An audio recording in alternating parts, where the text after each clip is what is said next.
Stay tuned mga pare-chong. Dahil sa episode na to, malulupit ang huli natin. Day 2 sa pinakamasagaang isla na napuntahan namin. Galit na galit pa nga ang mga pating dito.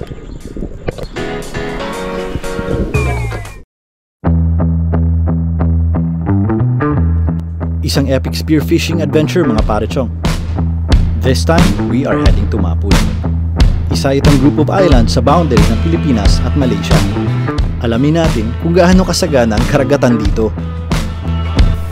Kasama namin ang veteran spearo na si Ian Cervelon ng Tribu Mandaragat, ang speargun specialist na si Gaga Orozco ng Spearman's Gear, JM Lani ng Mapun Anglers Club, Jeff, also known as Captain Jack Barbosa. Samahan nyo kami sa Cagayan de Sulu for another expedition. Spearfishing Mapun, let's go!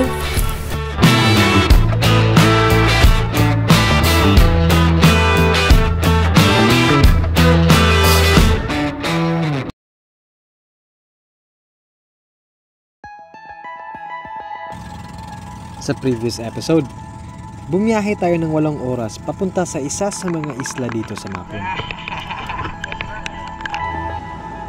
Nagkataong may low pressure, kaya medyo naging mapanganib ang biyahe namin. Pero sa tibay ng kiring-kiring at skills ni Bro Gaga at Albab, nakarating kami ng maayos. Sa sobrang excited namin, kahit wala pang pahinga, spearfishing agad kami. Nakita agad namin kung gaano kasagana ang spot dito.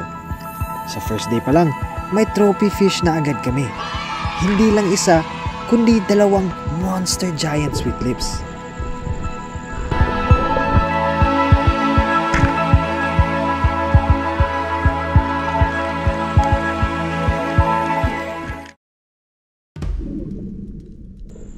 Time for some action.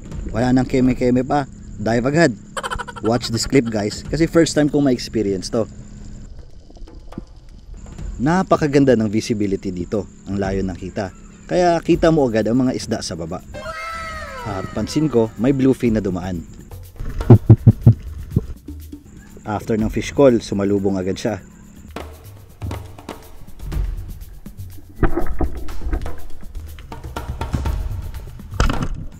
Sinusubukan niyang bumaba sa mga corals, kaya dali-dali ko siyang inihila pataas para wala nang aberya. At ayan, may black tip na sumalubong. Shucks, kinabahan talaga ako doon. Tinatry kong kunin ulit yung gun ko para in case na lumapit siya ulit, may panangga ako. Pero dahil hinihila ko yung isda sa 2 kamay ko, hindi ko na maabot yung gun. At this point, hindi lang makita sa camera pero nasa baba lang siya, umiikot-ikot. Ilang beses ko na itong napanood sa mga YouTube video sa ibang bansa. At alam ko naman na hindi naman naturally aggressive talaga mga pating. Pero pag nakita mo siyang umaaligid-aligid, iba pa rin talaga sa pakiramdam. At this point, nasa baba pa rin talaga sila, kaya kinukuha ko yung gun ko habang sinusubukan kong i-retrieve yung isda.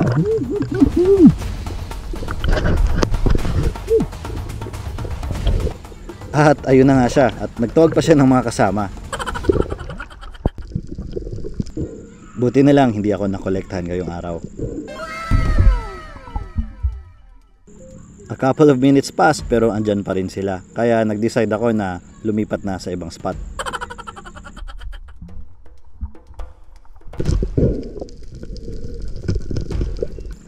Pero ayan, sinusundan pa rin nila ako.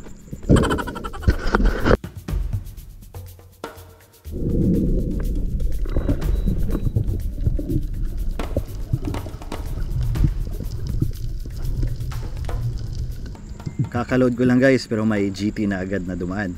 Dali-dali akong bumaba. Malakas ang current at hindi pa ako nakapagpahinga ng maayos. Malayo pa, tinira ko na. Sayang guys.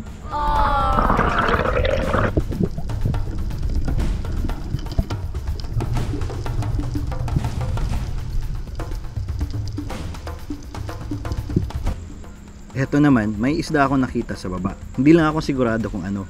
Medyo nakasteady lang kasi siya kasi malakas nga yung current. At this point medyo kita ko na siya at nag-iikotan kaming dalawa. Eto, nakakuha din ng magandang angle.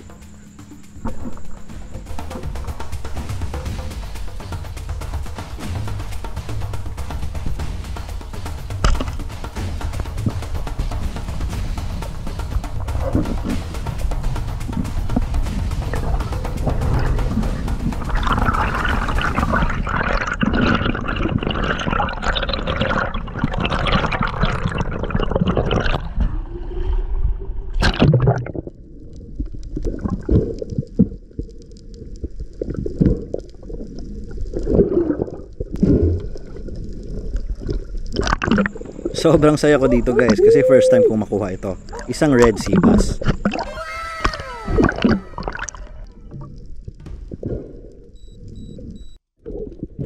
Medyo mailap talaga to sa mga Spiros kaya tuwang-tuwa ako nung nakuha ko. Hindi magandang angle ng tira pero good holding shot naman. Kaya kumapit lang talaga siya. Pagkatapos ng red sea bass, may nadagdag akong isang Harlequin sweet lips.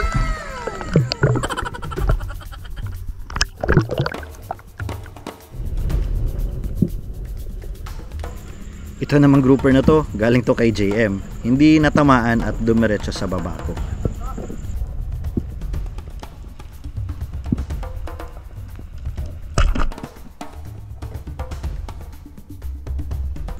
Kulang pa ako sa hangin guys, kaya tinira ko na siya kahit medyo malayo pa. Kaya ayun, sablay.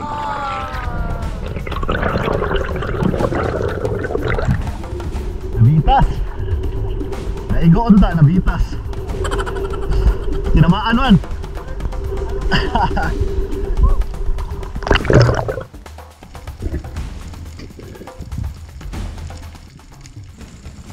Dito guys, ang point of view ni Ian from Tribu Mandaragat.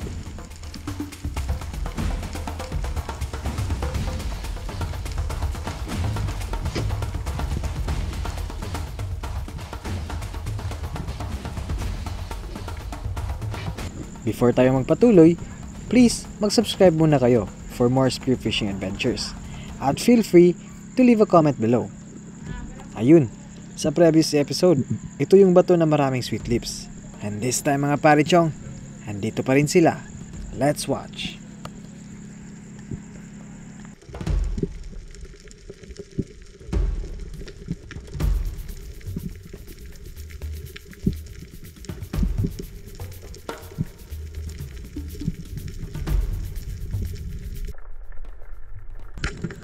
Ayun, ganda ng tama.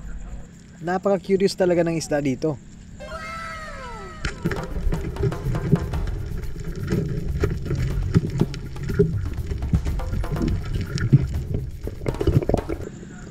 Sa maniwala man kayo sa hindi, may congestion problems pa nga si Ian dito.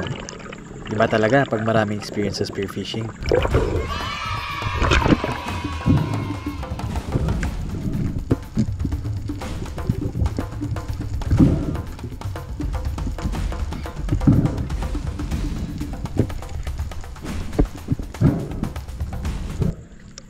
Pati ang mga sea turtles guys, napakaamo nila.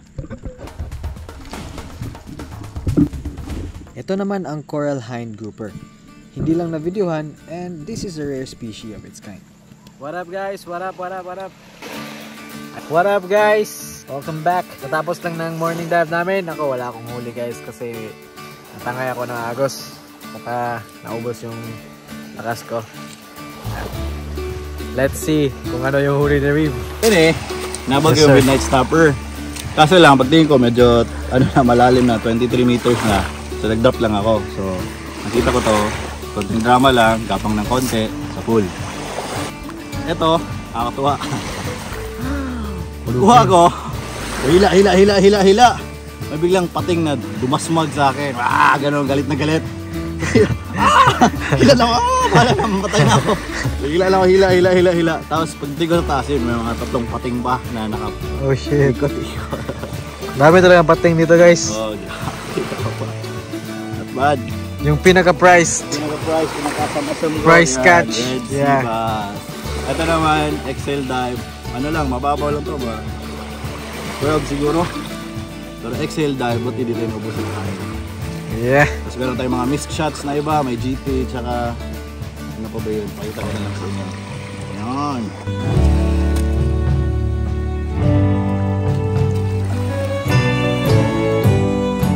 A few moments later.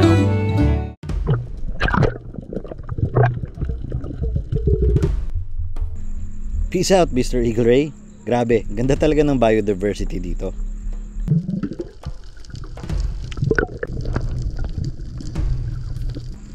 Eto naman guys, nagbabaka sakali akong cobia. Pero yun nga, reef shark. Kaya, syempre, hayaan na natin siya magpahinga.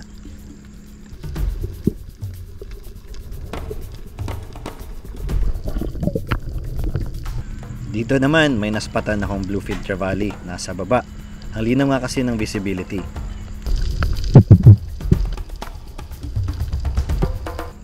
Silently gliding down, konting fish call at madaming dasal, baka sakaling bumalik siya.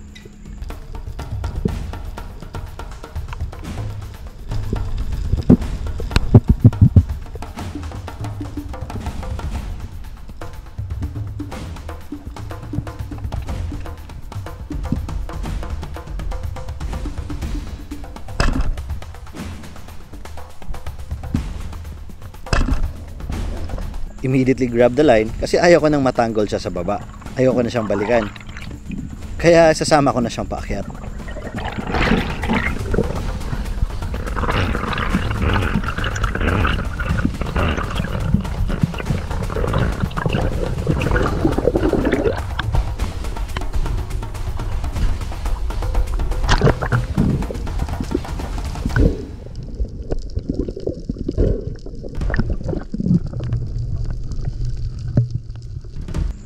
For this dive guys, may mga midnight snappers sa baba. Medyo mailap tong mga isda na to kaya dumistansya muna ako sa kanila bago mag-dive. Pero sinigurado kong nasa unahan ko ang mga bato nila.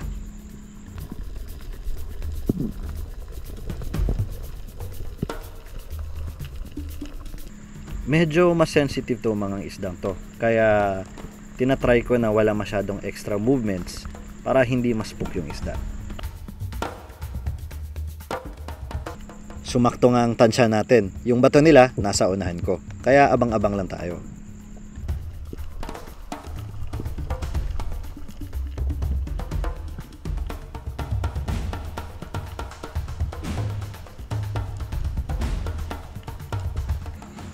At this point guys, nasa gilid na siya ng bato. Kaya steady lang ang spear gun ko, hoping na hindi siya maspook. Pero hindi na siya halos gumagalaw. Kaya konting kembot sa spear gun, hoping na medyo umabante siya.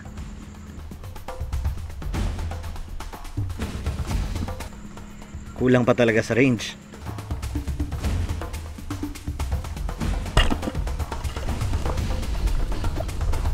At there you go guys, sa pool.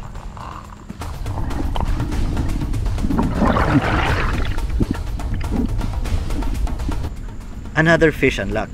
This is my first midnight snapper. Hindi siya kalakihan pero decent size naman. Kaya thankful pa rin tayo. Alright guys, afternoon dive. Pag-approach ko pa lang sa cliffside, sinalubong ako agad ng School of Rainbow Runner. Dali-dali ako sumisid at pinili ko yung pinakamalaki.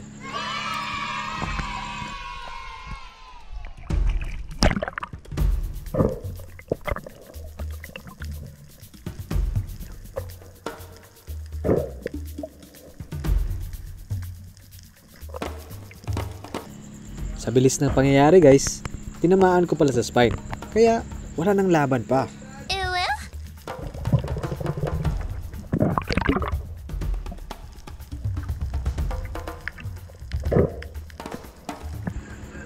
Look at the girth of this fish guys. Ito yata yung pinakamalaki kong rainbow runner na nakuha.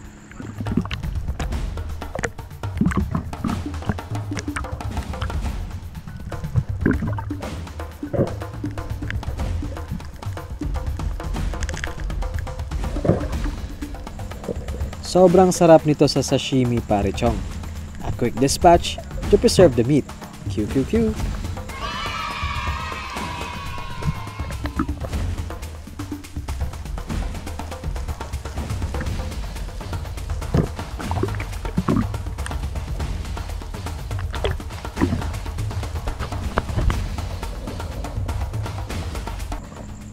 I see mga pare chong. May nakita akong Red Sea ba sa baba. Dahan-dahan akong sumisid, pero ang ilat nila guys. Still, let's go to the bottom kasi may maraming pating sa baba.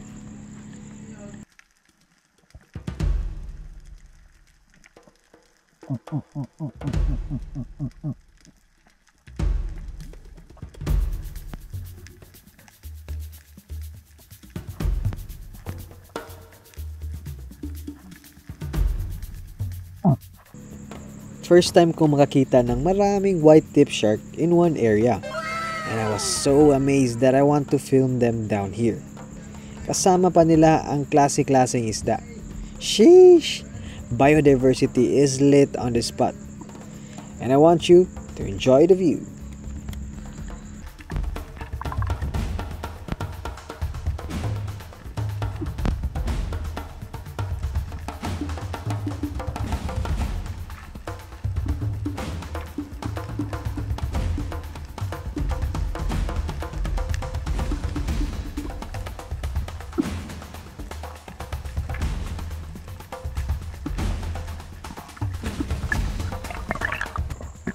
Dito guys, natangay ako ng malakas na current. Sa linaw ng dagat, may nakita akong isda sa ilalim ng corals. Di ko lang sure kung anong uri ito, pero I'm sure na malaki siya. So yung ginawa ko, pumunta ako sa likod ng bato at dun ako nag-ambush. Let's watch.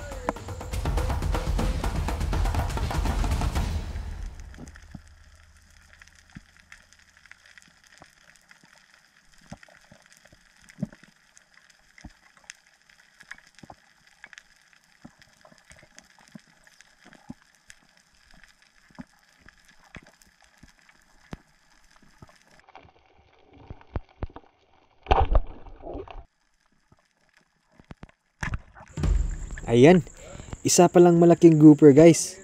Medyo late ako nag-pull ng trigger kasi natanggol yung rope ko sa katawan. And I don't want this fish to drag me down. Luckily mga pare chong, natamaan pa.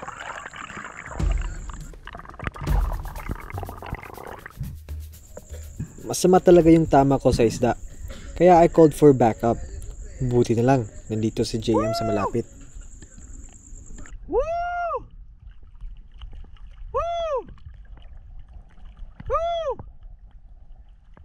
Bro! Woo! Woo!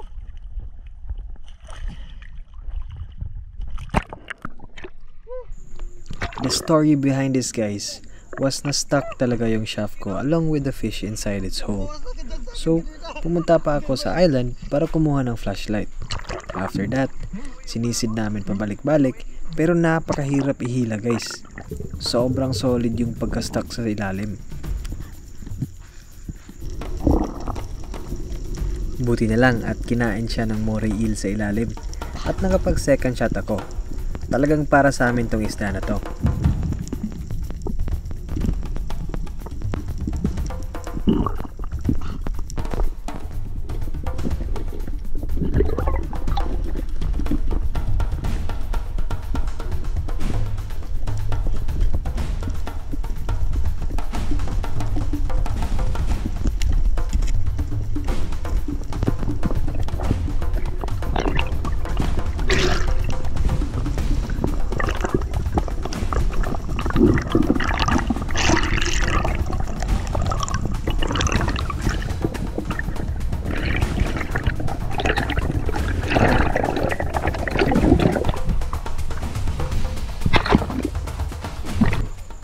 What a wild experience mga pare chong.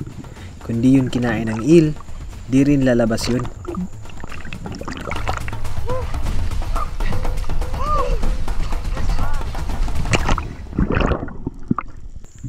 Nag-celebrate agad kami ni JM paglabas ng grouper.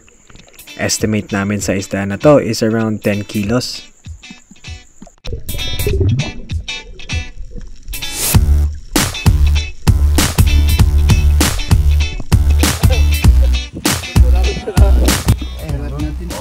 Kumikinang-kinang oh. Parang may stars ah. Bro, tsaka paano ginawa? Wala man yung ganun sa iba. Hindi to bro, ang tawag dito bro is mi-goring. Mi-goring. Ano yung saan galing Ibig mi-goring? sabihin ng mi is pansit. Yung goring, yung ginigisa. ito yung pansit ng mismo. Wala itong sahog. Yung migoring ang tawag dito. Tapos yung flavoring niya, yung black. Yung panang Malaysia. Yung manis. Kicap manis. Kahit sa island, tuloy-tuloy pa rin ang buhay. Miss namin yung ganito bro. Yung pansit na to ba? Flavoring. Ganito doon? Wala yan. Ay bro, pasado na bro. Mas masarap yan ngayon kasi nakapon. Sino yung nagluto? Sino ang mga hugot-hugot dyan? Joel, ayan, alam na yan. Ay, saan si Joel? Ayan! Kasama yung binugot, alam mo yan. Ano yung mga pan natin? Ano yung sabaw? Ha? Oh, yan, yan, yan. Uy! May kulang ah. Thank you, group. Yung pinakamasarap na pansit ah. Oy, pansit. Dito sa tuwali siguro. Lagay yung tuwali ba yan? Mga pare chong, maraming salamat sa pagsubaybay at pagtangkilik sa mga adventures namin. And click that notification bell to stay updated kasi marami pa tayong adventures na susunod. Pangalawang araw pa lang namin sa isla pero lupit na ang mga huli. At hopefully sa susunod na mga araw, tuloy-tuloy pa rin ang mga biyaya. Maraming salamat ulit at QQQ!